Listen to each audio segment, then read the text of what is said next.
Welcome back to this week's edition of One-on-One Sports, the tape deck, where we take a look forward and a look back at the things that have happened in sports. Let's start things off by taking a look back at the things that happened at 1 o'clock in the NFL. Week 5 in the NFL, Seattle Seahawks versus Indianapolis. Seattle looking to go 5-0, and in the NFL, if you have a great offense and a great defense, you get some wins. But you need good special teams. You cannot have your field goals get blocked. And yes, Indianapolis takes it to the house. Kickers can't tackle, and Indianapolis wins 34-28. Both teams are now 4-1. Next on the list, we got New Orleans versus Chicago. New Orleans looking to go 5-0, and you know what? When you have good screen passes, who go to Pierre Thomas, and he's following a manly offensive line to the end zone. You're in. 5-0 is going to happen. New Orleans wins 26-18. They're again 5-0 going against a tough New England squad next week. Speaking of the Patriots versus the Bengals, Patriots struggling today. Normally a very good offensive team, only mustered up a big old 6 points, and New England throws an interception. Oh, it was rough. 13-6. Cincinnati gets the W, and like I said, New England's got New Orleans next week. Not going to get any easier for the Pats. Green Bay versus Detroit. Megatron is in the shed today. He can't play, and Aaron Rodgers and the crew took that and ran with it. James Jones, speaking of, again, 2 touchdowns on the day, and here is one of them. Takes this one all the way to the house. Detroit's offense really couldn't muster up anything. Green Bay wins 22-9, going to 2-2. Tennessee versus Kansas City. Kansas City looking to go 5-0, and you know what? When you have a great offense and a great defense, you'll get there. And when you have the opponent's special teams being terrible, it makes it a lot easier. Kicking balls in the end zone, it's just sloppy play, and Kansas City gets the win 26-17, now 5-0. Philadelphia versus New York. 2 teams that are, well, in a word, struggling. Michael Vick throws a beautiful deep ball, though, all the way to Deshaun Jackson, though Vick got hurt later in the game, so it was a little bit rough right there. However, Philly would finish the game with the win, 36-21. Tom Coughlin's seat getting a little warmer there in New York. Miami versus Baltimore. Last week, Baltimore struggled late in the game. This week, not so much. Getting the late field goal going up 26-23. Ryan Tannehill, though, doing his best to make up for it. And voila, deep ball caught, and now we're within field goal range, but 57 yards is a long way, and they could not convert. Baltimore wins 26-23, going to 3-2. St. Louis versus the bottom feeder of the NFL, Jacksonville Jaguars. And you know what? If you're St. Louis and you can't find a way to win, then Jacksonville's just going to give it to you as per usual. Jacksonville does go on to lose, and what we can learn is if you need a fancy football defense week in, week out, you choose the team playing Jacksonville because they'll feed you points. St. Louis clearly gets the win, 34-20. Jacksonville continuing their train for the first overall pick. All right, so now that we've taken a look at the 1 o'clock games, let's shift from the NFL to the MLB and take a look at the divisional series going on. At this point, every series aside from Tampa and Boston are split 1-1. Boston leads Tampa 2-0. Now, let's start with Boston and Tampa.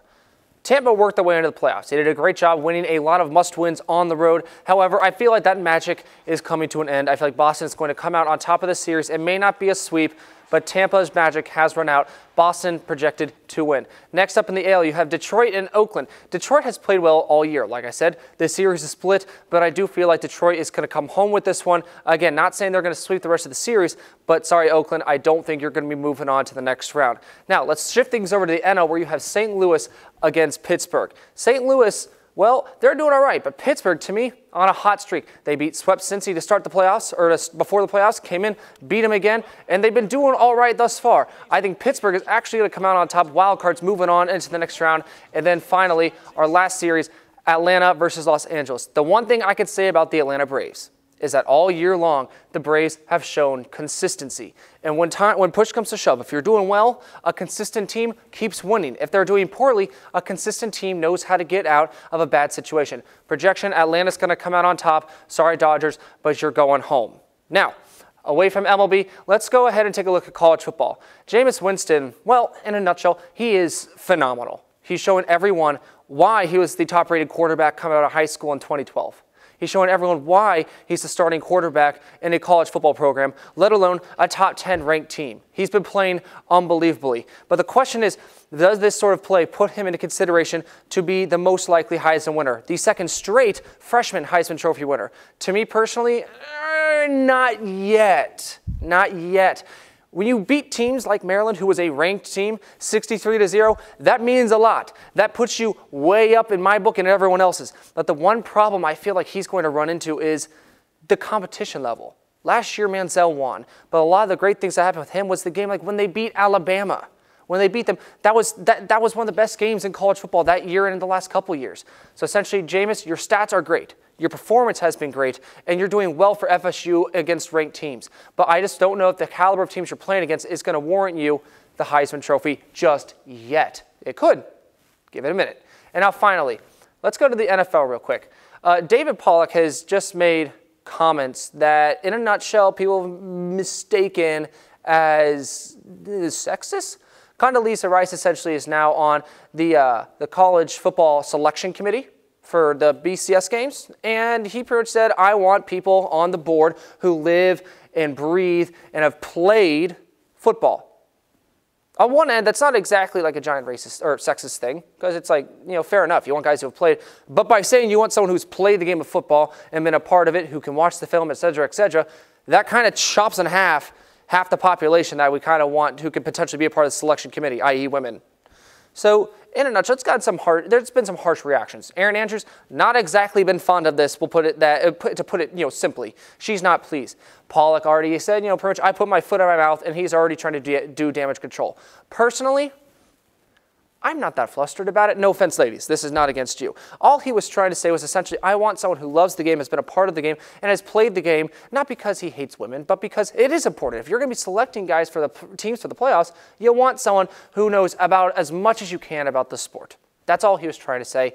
Everyone keep your pants on and calm down. It's A-okay. Now, before we wrap things up, let's take a look at the Monday night preview. We're going to see Atlanta battling up against Geno Smith and the Jets. Let's go take a look.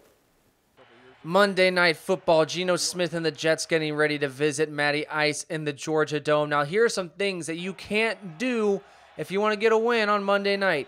Coach likes that you can run, Geno. Go for it. Run. But put the ball away. Put it away. Or you're going to get a lot of turnovers, and that drives a coach crazy. And then when you're doing this, passing the football, the thing we hired you to do, the thing they drafted you to do, you can't throw it at a guy who's covered and then right at the defender who's covering him. It's just going to be turnovers, and like I said, drives a coach crazy. It makes it a lot easier for the other team. Now, the home team, Atlanta.